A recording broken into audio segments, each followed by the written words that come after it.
Welcome to part 2 of Trailblazers of the Christian Faith. Saint Matthew.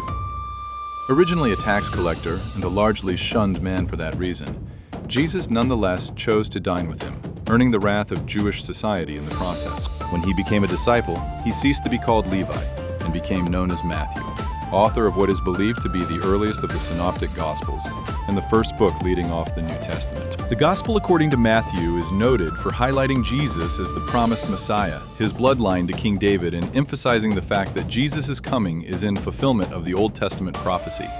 Matthew's Gospel also points out St. Peter's prominent role as the keeper of the keys of the kingdom of heaven, as declared by Jesus in 1619.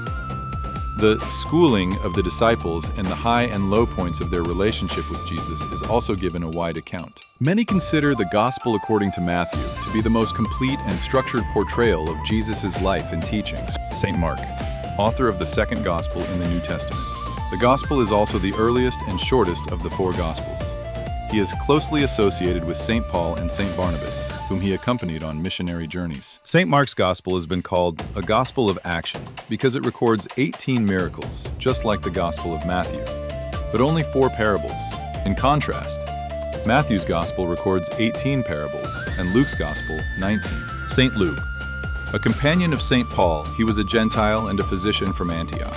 He is the author of the third Gospel and the Acts of the Apostles, and patron saint of physicians and artists. The Gospel according to Luke contains the following passages not found in the other synoptic Gospels: the parable of the Good Samaritan in 10:25-37, the prodigal son in 15:11-32, and Christ's words to the women of Jerusalem and to the good thief in 23:27-31:43.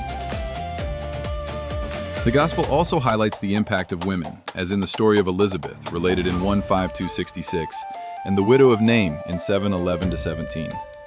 Mary's hymn of praise, the Magnificat, found on 146-55, is one of the most beautiful passages in the Bible.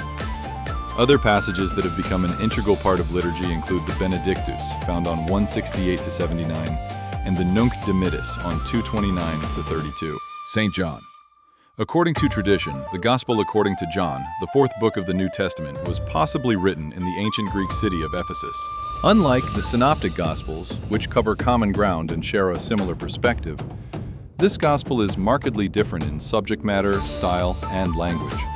In addition to the Gospel according to John, this apostle also wrote 1 John, 2 John, 3 John, and the book of Revelation, a total of 5 books in the Bible.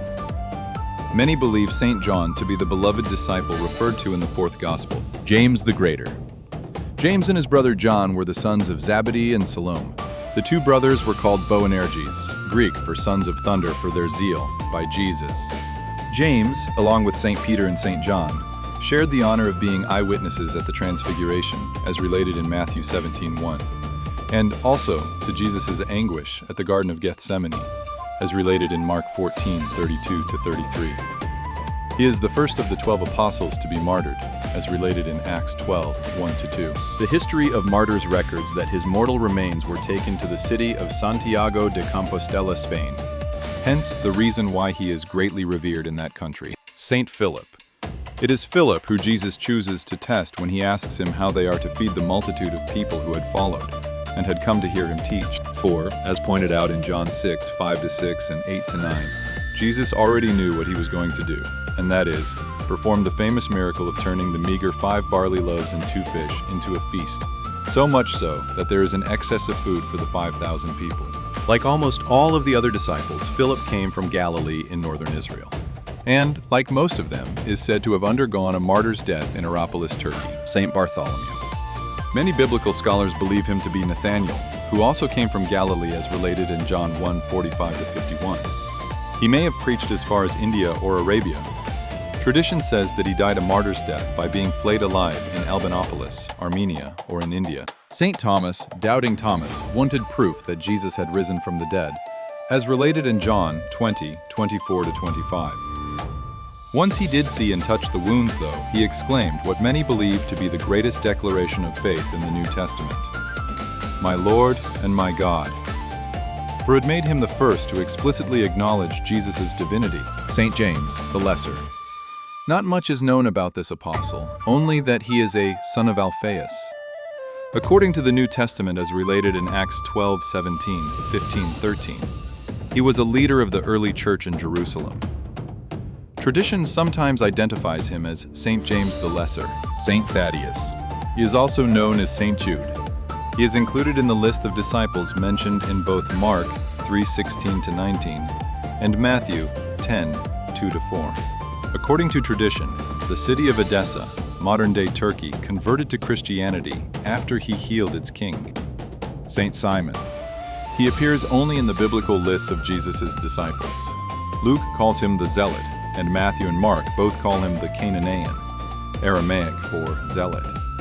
It's probably a reference to him originally belonging to the Zealots, an extremist group opposed to Roman rule at that time.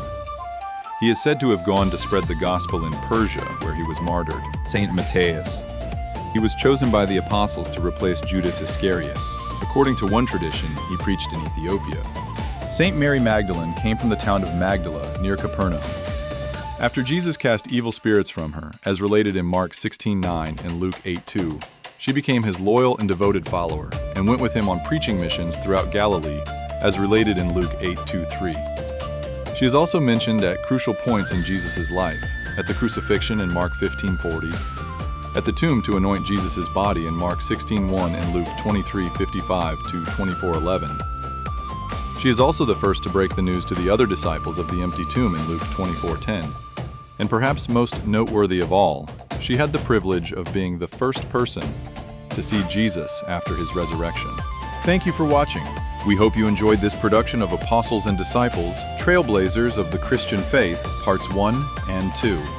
Please also check out our upcoming video productions like Samson and Delilah, Gideon the Warrior, Battle of Jericho, David and Goliath, John the Baptist, as well as more Bible story trailers, sermons, and other amazing stories from the Bible. Please like and subscribe to our channel at Chalice Way.